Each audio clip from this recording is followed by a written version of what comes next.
శుభోదయం. ప్రభువైన యేసు క్రీస్తు నామంలో వందనాలు తెలియజేస్తూ పరిశుద్ధమైన దేవుని గ్రంథములో నుండి కీర్తనలు 141 మొదటి వచనం. యెహోవా, నేను నీకు మొరపెట్టుచున్నాను, నా యుద్ధకు త్వరపడి రమ్ము.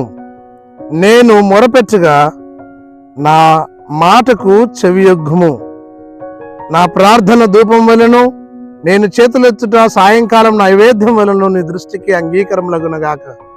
ప్రార్థన మహోన్నతుడానికి స్తుతి స్తోత్రాలు మహిమ ఘనత ప్రభావం ఆరోపిస్తూ వాక్యం ధ్యానిస్తుండగా మీ సన్నిధించి నడిపించమని యేసు నామంలో ప్రార్థించడికి వేడుకొనుచున్నాము తండ్రి, ఆమేన్. ప్రార్థన చేయనప్పుడు దేవుడు ప్రార్థన ఆలకించే దేవుడు. నిజమే, దావీదు భక్తుడు తన కీర్తనలో తెలియజేస్తున్నటువంటి మాట, నేను ప్రార్థన చేయటం ద్వారా దేవుడు నా ప్రార్థన విని నాకు సహాయం చేస్తాడు, విజయం అనుగ్రహిస్తాడు అన్న సత్యాన్ని తాను తెలియచేస్తూ ఉన్నాడు. యెహోవా, నేను నీకు మొరపెట్టుచున్నాను. కష్ట సమయాలలో, బాధలలో, ఇరుకులలో, ఇబ్బందుల్లో దేవునికి మొరపెట్టి దేవుని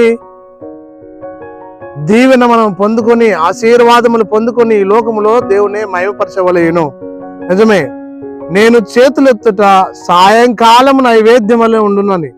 నైవేద్యం అర్పించినప్పుడు దేవుడు ఎంత ఇష్టపడతాడో అంతకంటే ఎక్కువగా నీవు, నేను, సంఘము, విశ్వాసులు అందరూ ప్రార్థన చేయనప్పుడు అలా ఇష్టపడి ఆ ప్రార్థన అంగీకరించి జవాబు ఇచ్చే దేవుడై ఉన్నాడు. కాబట్టి ప్రియ క్రైస్తవ సహోదరి సహోదరుడా, నీవు నేను మన దైనందిన జీవితంలో అనిత్యం ప్రార్థిస్తూ దేవుడిచ్చే ఆశీర్వాదాలు పొందుకొని దేవునికి మహిమకరంగా సమాజంలో, సంఘంలో వర్ధిల్లినట్లు పరిశుద్ధ ఆత్మ దేవుడు సదా తోడైండి దీవించును గాక.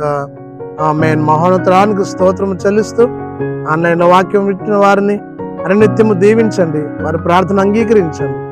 మేము చేసిన ప్రార్థన విని సహాయం చేసి నడిపిస్తున్నందుకు స్తోత్రం చెల్లిస్తూ యేసు నామంలో ప్రార్థించడికి వేడుకొంచున్నాము తండ్రి, ఆమేన్. తండ్రి, కుమార పరిశుద్ధాత్మ త్రియేక దేవుని దీవెన సదా తోడైండి దీవించును గాక. ఆమేన్.